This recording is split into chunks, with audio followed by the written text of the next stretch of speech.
Prime Field. UConn is 21-0, ranked number 1, operating one of the nation's most efficient offenses. And at the center of it is a sophomore forward who leads her team in scoring, rebounding, steals, and blocks, while also ranking second in assists. Welcome to the 2025-26 season's defining argument, the Sarah Strong paradigm. Sarah Strong is a 6'2" forward built for the positionless era. She's producing a statistical profile that reads like a complete ecosystem: 18.9 points, 8.2 rebounds, 4.6 assists, 3.6 steals, and 1.6 blocks per game through 21 contests, while shooting 59.6% from the field and 91.1% at the line. The debate, however, is not simply about how good she is. It is about what her dominance represents. Is Sarah Strong a National Player of the Year lock because she is an individual force that transcends context? Or is she a highly optimized output of Gino Auriemma's offensive machinery amplified by lopsided conference games? That question is now the season's central narrative, and its answer is approaching fast. Strong's role at Connecticut is not traditional. She's not a post who lives on the block. She's not a guard who survives on pull-up shots. She functions as a point forward in a high-motion system, a connective piece who can initiate, finish, and defend. The institution matters here. UConn is not just undefeated. It is historically the sport's gold standard, now back at the top of the national rankings and performing like a complete machine. The team averages 89.9 points per game, shoots .527 from the field, and produces 24.1 assists per game. It also owns a top-tier defensive profile, including a defensive rating listed at 68.4. Inside that context, the argument becomes sharper. If the system's this dominant, any star will look inevitable. But if one player is driving the system's dominance, then the system becomes evidence, not an excuse. That tension leads directly to the question of origin, where Sarah's strong style came from and why it fits so perfectly now. Strong's rise begins with a pedigree that sits at the intersection of elite basketball and unconventional development. Her mother, Allison Feaster, is described as a Harvard legend and former WNBA player. Her father, Danny Strong, is an NC State alumnus who played professionally in Europe for 15 years. For Sarah Strong, Europe was not a footnote. It was formative. She spent the first 10 years of her life in Spain. The brief credits that environment for imprinting a European style. An emphasis on vision, versatility, and multi-skill decision-making over raw athleticism. That background helps explain the present-day profile. A forward comfortable handling the ball, reading space, and functioning as a playmaking hub. At UConn, that becomes more than style. It becomes an organizing principle. And the turning point that cemented it did not arrive in the middle of this season. It arrived last March. The strongest counterweight to the system-made skepticism is not theory. It is documented performance in the sport's highest leverage moments. In 2024-25, Strong's freshman season ended with a national championship, UConn's 12th. Her NCAA tournament production became the foundation of her public case. She set a tournament record for points by a freshman with 114, and she became the first player recorded to post at least 20 points, 15 rebounds, and 5 assists in a national title game. The brief also notes a defining championship statistic line, 24 points and 15 rebounds against South Carolina's elite front court. Those are not blowout numbers. Those are pressure numbers. They establish Strong as a big game player, an important detail, because the present-day fraud case rests on a single premise, that the loudest statistical moments are happening when outcomes are already decided. That premise becomes harder to sustain when the record target includes proof of dominance in the title game. But the 2025 and 26 season has still provided its own turning points, and each milestone has intensified the debate rather than resolved it. This season's narrative has unfolded in clear chronological markers. On November 4th, 2025, the season opened against Louisville in Germany. Strong recorded 21 points and 10 rebounds, early confirmation of continuity against a ranked opponent. On November 21st, the Michigan game became its own test case, a 72-69 win, a rock fight by definition. Strong played all 40 minutes, scored 16 points, and collected 20 rebounds. It was a narrow game resume entry. The type critics say must exist for her candidacy to be complete. On January 12, 2026, Strong reached 1,000 career points in just 59 games, trailing only Maya Moore and Paige Beckers in program history. Then on January 26 came a statistic that reads like an award ballot. A 6 Big East weekly sweep with averages across 3 wins of 20.0 points, 8.3 rebounds, 4.3 assists, and 3.3 steals. At this stage, the season's shape is clear. UConn is undefeated. Strong's box score footprint is comprehensive. Her efficiency is extreme. That is why the discussion is no longer about whether she is a candidate. It is about what kind of candidate she is, and what value means in a season dominated by a machine. In the brief's framing, Strong's case is unparalleled in its efficiency and breadth. Her player efficiency rating is listed at 46.1. Her offensive rating is listed at 134.7. Both are positioned as 99th percentile benchmarks.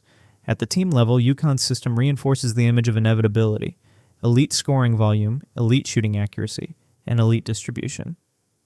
The Huskies average 24.1 assists per game, a figure that turns possessions into shared outcomes rather than isolated creation. And yet, Strong's individual numbers remain difficult to dismiss as mere byproduct. She leads the team in points at 18.9 per game. She anchors the glass at 8.2 rebounds. She drives defensive disruption with 3.6 steals per game and adds 1.6 blocks. She also serves as the team's second leading passer at 4.6 assists. This is not a single skill profile, it's a 5-category imprint. And still, the central conflict persists because dominance can be interpreted 2 different ways, as proof of individual superiority, or as confirmation that the environment has eliminated resistance. That conflict has names.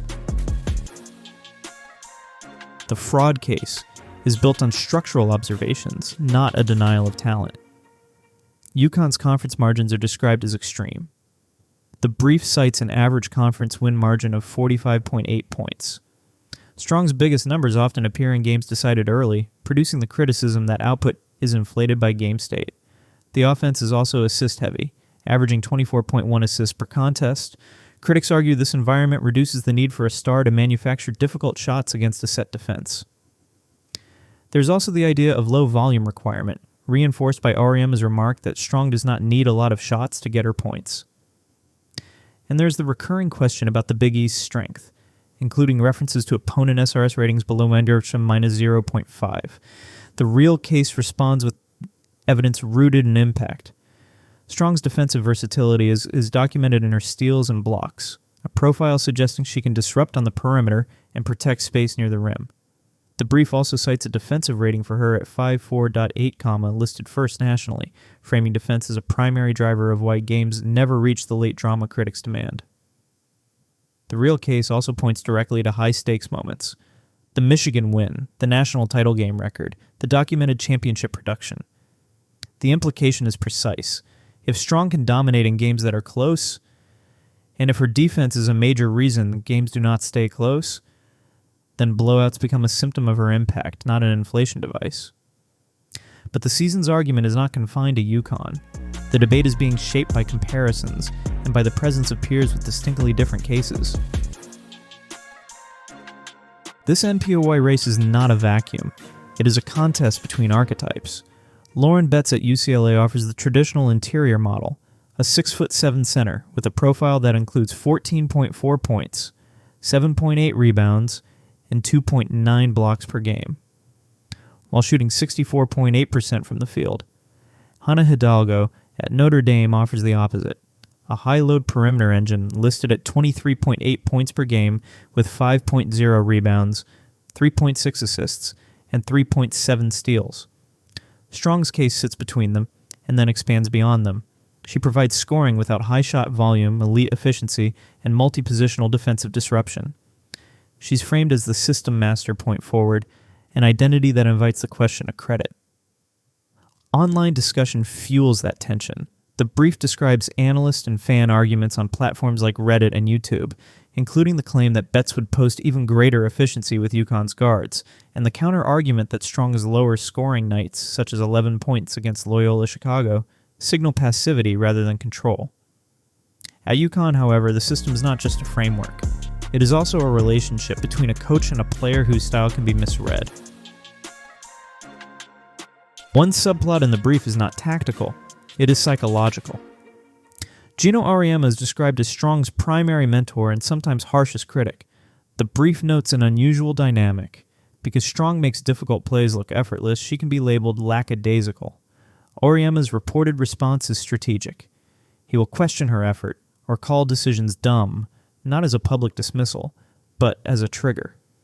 Intended to provoke a sharper edge, leading to defensive surges and tangible effort, plays like dice for loose balls. The detail matters for the documentary question. If the system-made argument suggests Strong is simply a beneficiary of structure, the psychological subplot suggests something else, that Strong is being actively shaped, challenged, and refined, even while producing at an elite level. And the system itself includes another central component, spacing. AZ Fudd's health and efficiency function as a parallel narrative with direct implications for Strong's profile. Fudd's shooting splits are listed as .491 from the field, .445 from 3, and 1,000 at the line. In practical terms, that kind of perimeter threat reshapes defensive math. It makes hard doubles more costly, and it opens operating space in the high post. That leads to a fair question. How much of Strong's efficiency is sustainable without an all-American spacer beside her? The brief frames this as symbiosis rather than dependency. Fudd's spacing increases Strong's freedom. Strong's playmaking and gravity create higher quality perimeter opportunities. The system in that view is a network of interlocking advantages, not a single player conveyor belt. Still, the season's ultimate judgment is not made in a spreadsheet. It arrives in specific games where opponents bring a targeted plan. And the brief identifies one date as the designated turning point.